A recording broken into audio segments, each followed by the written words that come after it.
TDR घोटाळा आणि धारावी वाचवा म्हणजे मुंबई वाचवा. नुसतं धारावी वाचवा नाही, धारावी हा पहिला घास आहे आणि त्यानंतर मुंबई गिळण्याचं हे गुजराती लॉबीचं फार मोठं कारस्थान आहे. हे मुंबई गिळण्याचं गुजरात लॉबीचं गुजरात मॉडेल हे जबरदस्त पद्धतीने पुढे जात आहे. आणि तुम्ही जर त्या संपूर्ण प्रकल्पाचा अभ्यास कराल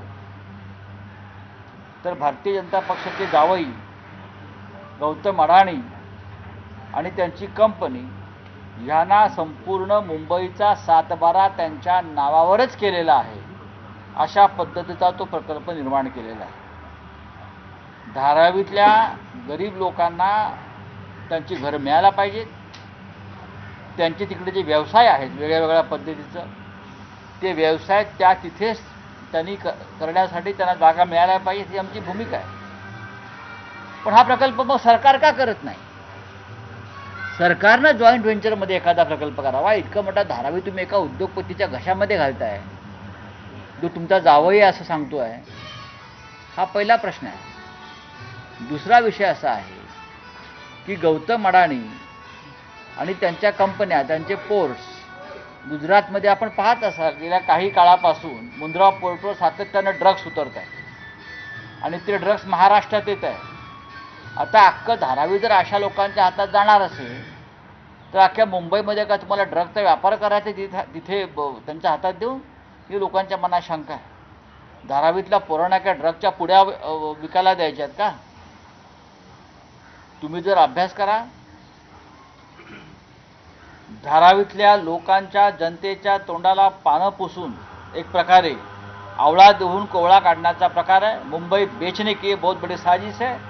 देश का सबसे बड़ा TDR घोटाला अगर कहाँ हो रहा है तो धारावी डेवलपमेंट प्रोजेक्ट में हो रहा है. बोला, हा मोर्चा कसा असेल, कुठून कुठे जाईल? हा मोर्चा धारावीतून निघेल आणि धारावी टी जंक्शन जे आहे तिथून निघेल आणि जे अडाणींचं मुख्यालय आहे BKCमध्ये हा मोर्चा तिथपर्यंत जाईल. हा मोर्चा निघू नये यासाठी दिल्लीतून दबाव आणण्यात आला.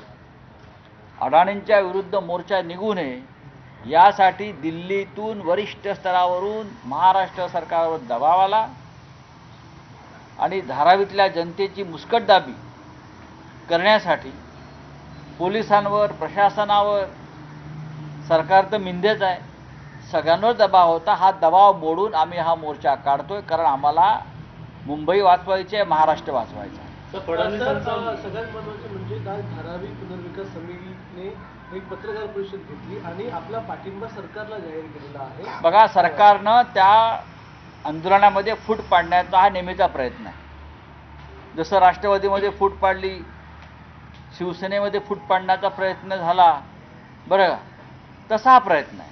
त्यानंतर धारावी बचाव ही जी समिती आहे त्यांचंसुद्धा पत्रकार परिषद झालेली आहे, आपण पाहिलं असेल. पण जसं शिवसेनेतले आमदार गेले, राष्ट्रवादीतले आमदार गेले, जनता आमच्याबरोबर आहे, तसंच धारावीचं आहे. काही लोक सरकारला सामील झाले असतील, म्हणजे अडाणींना, उद्योगपती, ते कशी माणसं विकत घेतात आपल्याला माहिती आहे. पण या सगळ्याची पर्वा न करता आज जनता मोर्चामध्ये सहभागी होईल आणि लाखोंचा मोर्चा निघेल. TDR लॉबीच्या फायद्यासाठी सुपारी घेऊन धारावीत मोर्चा काढण्यात येतो असं देवेंद्र फडणवीस म्हणाले. बघा, देवेंद्र फडणवीस काय म्हणतात त्याकडे लक्ष द्यायची गरज नाही. मी मगाशीच म्हणालो की या देशातला सगळ्यात मोठा TDR घोटाळा हा धारावी प्रकल्पाच्या निमित्तानं समोर येईल आणि त्या घोटाळ्यामध्ये भारतीय जनता पक्षाचे हात कसे बरबटलेले आहेत हे सुद्धा समोर येईल. ज्यांचं या मुंबईच्या निर्मितीमध्ये, संयुक्त महाराष्ट्राच्या लढ्यामध्ये शून्य योगदान आहे, असे लोक धारावीचा असा सौदा करू शकतात. धारावीमध्ये श्रमिक, गरीब, मजूर, कामगार राहतात, बरं का, दलित राहतात. हा त्यांना फसवण्याचा प्रकार आहे आणि आज धारावीचा घास गिळला आहे, उद्या अख्खी मुंबई गिळण्याची ही योजना आहे. उद्धव ठाकरेंना गरिबांना घर द्यायचे नाही, त्यामुळे हा मोर्चा आहे. तसं बघायला गेलं तर हे TDR लॉबी जी आहे ही अहो, मी आत्ताच बोललो ना, मी आता उत्तर काय दिलं आहे. या देशातला सगळ्यात मोठा TDR घोटाळा भारतीय जनता पक्षाच्या सरकारनं दिल्लीच्या मदतीने हा केलेला घोटाळा म्हणजे धारावी पुनर्विकास प्रकल्प आहे. उद्धव ठाकरे ज्यावेळी मुख्यमंत्री होते त्यावेळी टेंडर रद्द करण्यात आलं होतं असं देखील देवेंद्र फडणवीस म्हणत आहेत. बघा, रद्द केलं. आजच्या मोर्चानंतर उद्धव ठाकरे त्याच्यावरती उत्तरं देतीलच, जी काय द्यायची. तुमच्या प्रश्नांना सर्व उत्तरं मिळतील. आपणही मोर्चाला या, मोर्चात सहभागी व्हा आणि बुलंद आवाज जो आहे मुंबई वाचवण्यासंदर्भात धारावीच्या निमित्तानं त्याचा अनुभव घ्या. एक प्रश्न असा देखील आहे, कालच उच्च न्यायालयाने आदेश दिलेले आहेत आणि मुंबईमधल्या 300 रस्त्यांच्या निविदा प्रक्रिया या थांबवलेल्या आहेत, जे आदित्य ठाकरे गेल्या अनेक दिवसापासून सांगत होते, शिवसेना सांगत होती की सध्या गरज नाही कॉन्क्रिटीकरण सगळ्या रस्त्यांना नाही, करायचं. आदित्य ठाकरे सातत्याने जे सांगतायत त्यांची तळमळ समजून घ्या. लोकप्रतिनिधीचं सरकार नाही, महानगरपालिका सभागृह अस्तित्वात नाही, प्रशासनाच्या माध्यमातून सरकार प्रचंड प्रमाणात ठेकेदारांचं राज्य इथे चालवत आहे आणि त्याविरुद्ध आदित्य ठाकरे सातत्यानं आपली भूमिका ठामपणे मांडतात. ते न्यायालयसुद्धा आता त्या भूमिकेशी सहमत आहे. चले. सर, आपसे जानना चाहेंगे, कांग्रेस के ऊपर अब सबसे बड़ा सवाल उठा है एमपी धीरज साहू के कैश हॉल के बाद. क्या अब कांग्रेस क्लीन चिट लेने वाली है सर? इस पर आपका क्या कहना है? क्या कांग्रेस क्लीन चिट क्या? सर, ये जो भी धीरज साहू का कैश हॉल निकला है सर 355 करोड़ का, हाँ, तो अब कांग्रेस उस घेरे में है क्योंकि धीरज साहू ने मुझे लगता नहीं कोई घेरे में है. एक कारोबारी है धीरज साहू जो कांग्रेस के सांसद हैं. उनका 100 साल से भी ज़्यादा हो गया उनका एक कारोबार चल रहा है. मैं उनका एक स्टेटमेंट आज देख रहा था. Yes sir. मैं उनका स्टेटमेंट देख रहा हूँ. मुझे लगता है उस बारे में जिसने रेड्स किया है इनकम टैक्स के प्रवक्ता ने सामने आकर बताना चाहिए क्या ये ब्लैक मनी है, क्या ये काला धन है या और कुछ है. ये हम और आप नहीं बता सकते. ये मीडिया ट्रायल नहीं हो सकती सिर्फ अपोजिशन के लोगों की. अगर इनकम टैक्स के पास जानकारी है ये काला धन है या और कहाँ से आया है क्या है, उस बारे में इनकम टैक्स के प्रवक्ता बोल सकते हैं, हम नहीं बोल सकते या बीजेपी के प्रवक्ता नहीं बोल सकते. अखिलेश यादव कह रहे हैं कि बीजेपी सुरक्षा के नाम पर लोगों को डरना चाहिए. ये सच है, ये सच है.